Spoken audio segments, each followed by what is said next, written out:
मेरा नाम आदित्य है। मैं लखनऊ का रहने वाला हूँ और मेरी वाइफ को गायनेकोलॉजिकल इश्यूज थे और उसके रिगार्डिंग मैंने कई जगह दिखाया नियरेस्ट हॉस्पिटल्स में, बट सेटिस्फैक्ट्री रिस्पांस नहीं मिला। फिर मेरे फ्रेंड्स ने टेंडर पाम हॉस्पिटल को रेफर किया, तो यहाँ पर जब मैंने दिखाया तो यहाँ प्रतिभा सिंह मैम है गायनोलॉजिस्ट, उनको मैंने दिखाया। हेलो फ्रेंड्स, मैं डॉक्टर प्रतिभा, कंसल्टेंट इन fertility IVF tender palm super speciality hospital Lucknow से।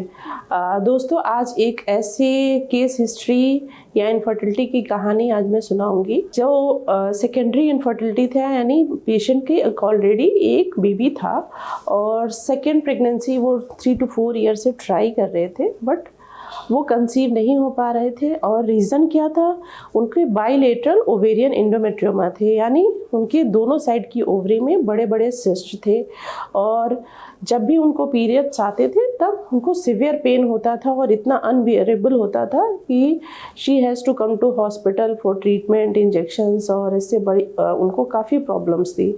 तो मेरे पास जब वो आई तो फिर शी वॉज इन कन्फ्यूजन कि ऐसा तो नहीं होगा कि हम सर्जरी कराते हैं और सर्जरी के बाद हमारे एग रिजर्व कम हो जाएं या फिर जो है फिर हम कंसीव नहीं हो पाए।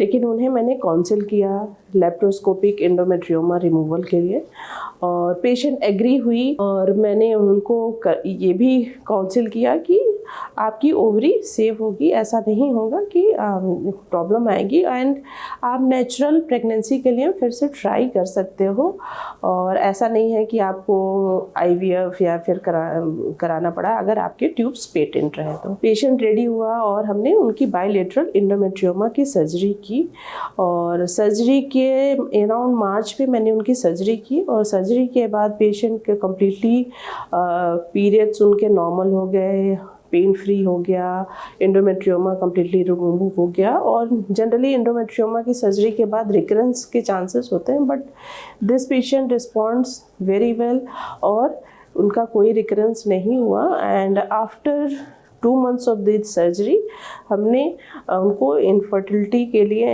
और ओवुलेशन इंडक्शंस के मेडिकेशंस देने स्टार्ट किए। वो तो अल्ट्रासाउंड में जो भी चीज़ें आई और उनका जो भी निवारण हुआ उससे मैं सेटिस्फाइड हूँ और अब सारी प्रॉब्लम सॉल्व हो चुकी हैं और फर्दर जो भी कंसल्टेशन है और जो भी हम लोग की एक्सपेक्टेशन है उसके अकॉर्डिंग मैम देख रही हैं और उसका पॉजिटिव रिस्पॉन्स है और यहाँ का स्टाफ बहुत ही फ्रेंडली और सपोर्टिंग नेचर का है और मैं बेस्ट ऑफ लक कहना चाहूँगा सारे स्टाफ मेंबर्स को और मैम को, और आगे ऐसे ही सबकी सेवा करती रहें। फर्स्ट साइकिल में तो उनके एग्स नहीं बने, बट सेकेंड साइकिल में उनके एग्स बने। पेशेंट को नेचुरली हमने ट्राई करने के लिए कहा ओवुलेशन के टाइम पे और पेशेंट कंसीव हुई और आज उसकी 8 वीक्स की प्रेगनेंसी है। Thank you.